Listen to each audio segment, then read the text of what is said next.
হতাশা মাদক দিয়ে দূর হয় না। হতাশা দূর হবে, বলে দিব, তিনটা জিনিস, মাত্র তিনটা। কয়টা ভাই?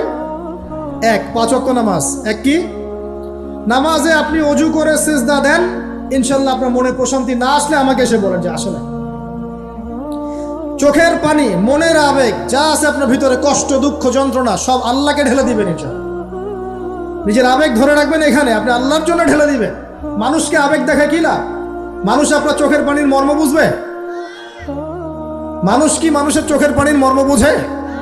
আপনার পিতা যদি মারা যায়, আমার কাছে এসে দোয়া চান কান্নাকাটি করে, আমি দোয়া করতে পারবো, কিন্তু আমি কিন্তু আপনার ফিলিংসটা বুঝতে পারবো না। আপনার অনুভূতি কে বুঝতে পারবেন? আল্লাহ পাক আপনার ঘাড়ের রগের চেয়েও কাছে আছে। সুবহানাল্লাহ, সুবহানাল্লাহ, আল্লাহ পাক ঘাড়ের রগের চেয়ে কাছে আছে। গতকালকে বাংলাদেশের একজন বরেণ্য আলেমের সাথে একটা কনফারেন্সে ছিলাম।